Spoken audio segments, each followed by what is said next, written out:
Hello, good morning students. કેમ છો બાળકો? સ્ટાન્ડર્ડ 8 ધોરણ 8 યુનિટ 3 આ ઓ આઉચ. ઓકે, આ યુનિટનું નામ છે. ઓકે, આ ઓ આઉચ. હવે આ યુનિટના વિષય આપણે કરીએ છીએ. Read the following paragraphs from the lesson. લેસનના આધારે જે ફકરા આપેલા છે તેને રીડ કરી તમને તેના જવાબ આપવાના છે. તો જો અમિત નામનો એક છોકરો છે તે અમિત વોઝ ઇન આસામ. અમિત આસામમાં છે. He was staying with his friend Bhupen. તે પોતાના મિત્ર જોડે રહે છે, ભૂપેન નામના મિત્ર જોડે. તેનું નામ છે ભૂપેન. અમિત. હવે અમિત કહે છે Assam is so beautiful. Assam બહુ જ ખૂબસૂરત છે. Isn't it? સાચેમાં નહીં, એવું નહીં લાગતું. It has forest and rivers. એનામાં જંગલ છે, નદીઓ છે. Your forest have thick bushes. અને આ જે ફોરેસ્ટ છે એનામાં જે બુશીસ છે એકદમ જાડા છે. લોંગ ક્રીપર્સ છે, લોંગ ક્રીપર્સ. થીક ટ્રીઝ, જાડા ટ્રીઝ છે. શોર્ટ ટ્રીઝ, નાના પણ ટ્રી છે. એન્ડ ટોલ ટ્રીઝ, મોટા પણ ટ્રીઝ છે. The leaves of the banana plants are glossy. અને બનાનાના જે પત્તાઓ છે પ્લાન્ટના તે એકદમ ચમકીલા, ગ્લોસી છે. ડુ આન્ટ્સ ટેક ઓન ધેમ. શું આન્ટ્સ સ્કેટ કરે છે? એટલે સ્કેટિંગ તમને ખબર છે, જે શૂઝના અંદર સ્કેટિંગ હોય છે તમને ખબર છે, બહિયા લાગેલો હોય આપણે સ્કેટ કરીએ. શું તમે કરો છો? તમને ખબર છે સ્કેટ? એક જેમ કે મેં તમને કીધું, બ્યુટીફુલ એટલે ખૂબ જ સુંદર.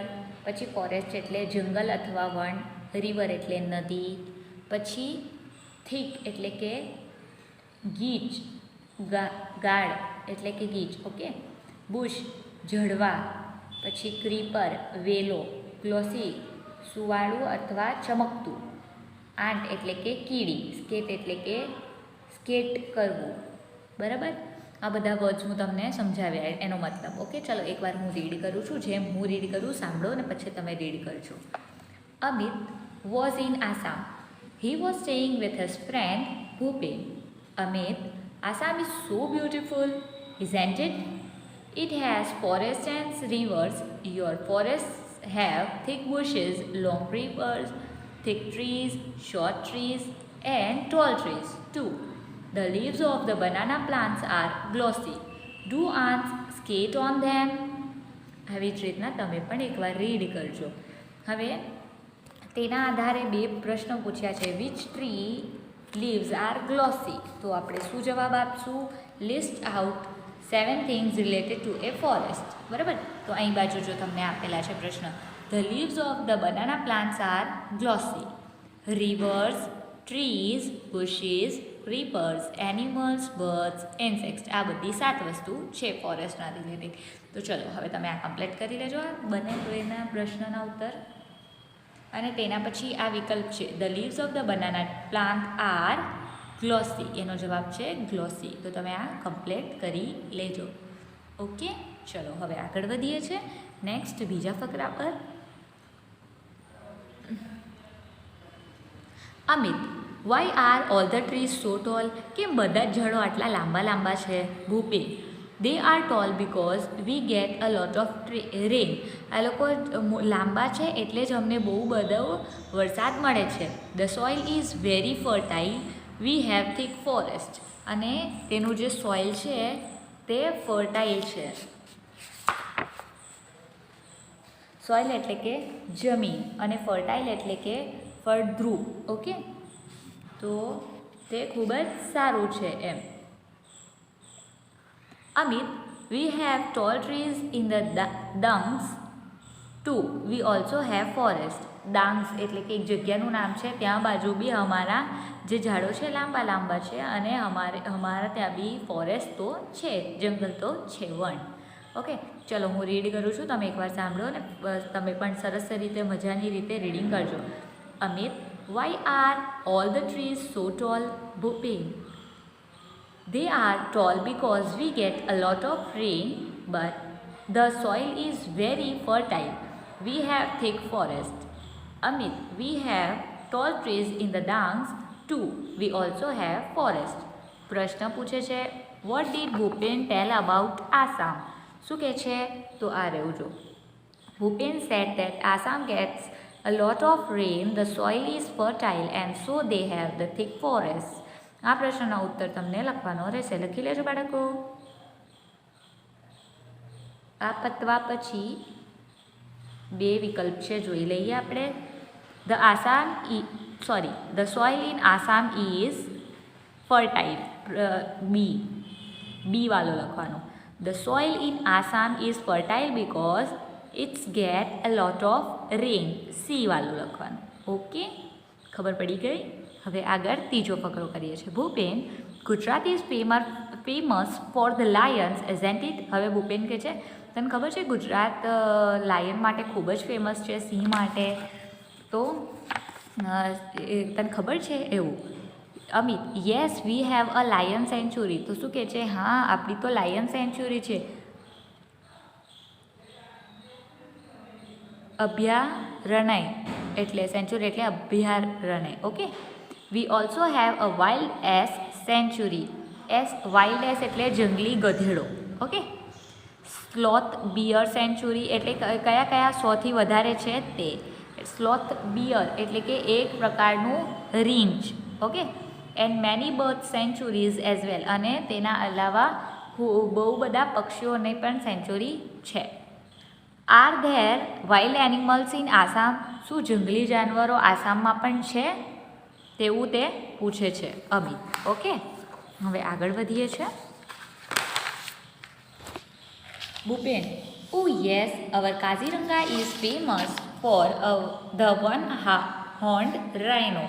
અને એ કહે છે કે હા, આસામ કાઝીરંગાના અંદર વન હોર્ન્ડ રાઇનો છે, એટલે કે એક શિંગડાવાળું ઓકે રાઇનો છે. રાઇનો એટલે કે ગેંડું. ઓકે. પછી it is the UNESCO world heritage site. એટલે કે આ એક સાઇટનું નામ છે તે. It has elephants, wild buffaloes and swamp deer. Okay, આ બધા જાનવરો છે. Next week some of us from our school are going to camp in Kaziranga. We will see elephants and other animals. અને હવે નેક્સ્ટ વીક તે લોકો જાય છે તેના સ્કૂલમાંથી કાઝીરંગા જવાના છે અને એલિફેન્ટ્સ અને બીજા જાનવરો જોવાના છે. ઓકે, ચલો એકવાર હું રીડ કરું છું, સાંભળીને તમે પણ રીડ કરજો. Bhupen, Gujarat is famous for the Lions isn't it. Amit, yes, we have a lion sanctuary. We also have a wild ass sanctuary, sloth bear sanctuary, and many bird sanctuaries as well. Are there wild animal in Assam? પછી આગળ આ read કરીએ. Bhupen, oh yes, our Kaziranga is famous for the one-horned rhino. It is the UNESCO World Heritage Site. It has elephants, wild buffaloes and swamp deer. Next week, some of us from our school are going to camp in Kaziranga. We will see elephants and other animals. હવે તેના પ્રશ્નોના ઉત્તર લખવાના છે. જોઈએ આપણે. What is Gir famous for? Gir is famous for lions. Where can we see the one-horned rhino? We can see the one-horned rhino in Kaziranga. Which sanctuaries does Gujarat have? Gujarat has lion sanctuary, wildlife sanctuary, sloth bear sanctuary and many bird sanctuaries. આ તમારે લખવાના છે, લખી લેજો. ને હજી એક પ્રશ્નનું ઉત્તર છે તે પણ તમને લખવાનું રહેશે, તો તમે આ લખો પછી એ લખીએ. અને હવે ચોથો લખીએ છીએ. Which animals are found in Kaziranga? One-horned rhino, elephant, wild buffaloes and swamp deer are found in Kaziranga. Okay, ચારે ચાર કમ્પ્લીટ થવા પછી એના 3 વિકલ્પો છે તે જોઈએ. ચલો. Where is the lion sanctuary? Lion sanctuary કઈ છે? Gir. Okay. Kaziranga is famous for one horn rhino. Which of the following is found in Kaziranga? આનામાંથી શું કાઝીરંગામાં જોવા મળે છે? Wild buffaloes. Okay, done. પછી આગળ, હવે આગળ વધીએ છીએ 4th વાળા પર. Amit, will it be a real camp? એ સાચેમાં કેમ્પ હશે? Will you stay in tents and cook your own food? શું તું ટેન્ટમાં રહેવાનો છે ને તું જાતે જમણ પકાવવાનો છે તારી માટે? Bhupen, yes we will. હા, અમે લોકો. Can you join us? શું તું પણ અમારે જોડે આવીશ? Amit, yes why not. હા, કેમ નહીં. It will be a memorable experience for me. એકદમ યાદગાર એક્સપિરિયન્સ હશે મારી માટે. Bhupen we will enjoy trekking. આપણે ટ્રેકિંગ એન્જોય કરશું. હવે અહીં બાજુ હું તમને મેમોરેબલ એટલે યાદગાર, એક્સપિરિયન્સ એટલે અનુભવ. ઓકે, તો એવું કે છે. પછી તે ટ્રેકિંગ કરવાની પણ વાત કરે છે, એટલે કે ત્યાં બાજુ જશે, એમ ફરશે એન્ડ ઓલ. ઓકે, પછી આગળ we will sing, dance and enjoy the bonfire. Do join અસ. અમે લોકો ગાશું, ડાન્સ કરશું, નાચશું અને એટલે કે લાકડા બોનફાયર જે હોય લાકડાનું, ખબર છે તમને, જોયું છે ક્યારે એ ને તું પણ અમારે જોઈન કરજે. Amit I like it. હા, મને ખૂબ જ મજા આવશે. ચલો હું રીડ કરું છું, ધ્યાન આપજો. Amit will it be a real camp? Will you stay in tents and cook your own food? Bhupen yes we will. Can you join us? Amit, yes, why not? It will be a memorable experience for me. Bhupen, we will enjoy trekking. We will sing, dance and enjoy the bonfire. Do join us. Amit, I like it. મેં જેમ read કર્યું છે તમે પણ પ્રયત્ન કરજો એવી રીતના રીડ કરી શકો.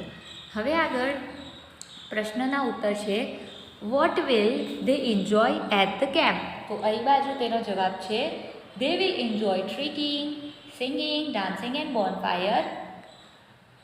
પછી પ્રશ્ન it will be વિકલ્પ dash experience for the Amit, memorable. શું આન્સર આવશે? મેમોરેબલ. ઓકે, ચલો આ કમ્પ્લીટ થવા પછી આગળ વધીએ છીએ 5th ફકરા પર. અરે the next week Amit and Bhupen join the camp. અને આવતા જ હફતે તે લોકો કેમ્પમાં જોઈન થઈ ગયા. ઓન ધ ફર્સ્ટ ડે, પહેલા દિવસે they went out together to explore the forest. અને પહેલા દિવસે તે લોકો ક્યાં ગયા? બંને જોડે ફોરેસ્ટમાં, જંગલમાં નિરીક્ષણ કરવા ગયા પહેલા દિવસે. They so many birds, insects and animals. તે લોકોએ બહુ બધા પશુ પક્ષીઓ અને નાના જાનવરો જોયા. ડ્યુરિંગ ધ નાઇટ, અને જ્યારે રાત પડી, દે લોસ ધેર વે. તે લોકો પોતાનો રસ્તો ભૂલી ગયા, ખોવાઈ ગયા તે લોકો. But soon they got back on track. અને જલ્દી જ તે લોકો પોતાના કેમ્પ આગળ આવી ગયા. તે લોકોને રસ્તો મળી ગયો, બહુ જલ્દી જ મળી ગયો. Those moments were really thrilling for them. અને તે જે મુમેન્ટ્સ, તે બધા ટાઈમ હતો તે ખૂબ જ સરસ રોમાંચિક હતો. ઓકે, ચલો આગળ રીડિંગ કરીએ. The next week, Amit and Bhupen joined the camp. On the first day, they went out together to explore the forest. They saw many birds, insects and animals. During the night, they lost their way, but soon they got back on track. Those moments were really thrilling for them. તમે પણ આવી રીતના read કરજો અને આગળ આના પ્રશ્નના ઉત્તર અને વિકલ્પ કરાવું છું, ધ્યાન આપો. What did the boys do on the first day? On the first day, the boys went out together to explore the forest. What did the boys see in the forest? The boys saw birds, insects and animals in the forest. Which moments were thrilling for the boys? The boys lost their way in the forest during the night and those were thrilling moments for them. તમે પણ read કરીને લખતા જજો તો તમને આવડશે. આ લખી લો, પછી આગળ વધીએ. વિકલ્પ છે આગળ.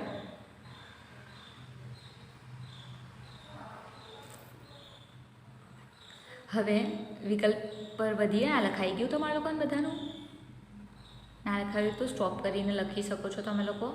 આવો ઓપ્શન છે તમારી પાસે તમારા ફોનમાં, તો તમે કરી શકો છો.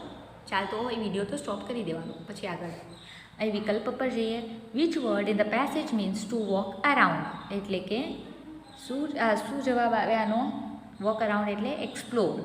When they lost their way it was thrilling. શું જવાબ આવે? થ્રિલિંગ. તો આજે હું તમને અહીં સુધી જ કરાવું છું.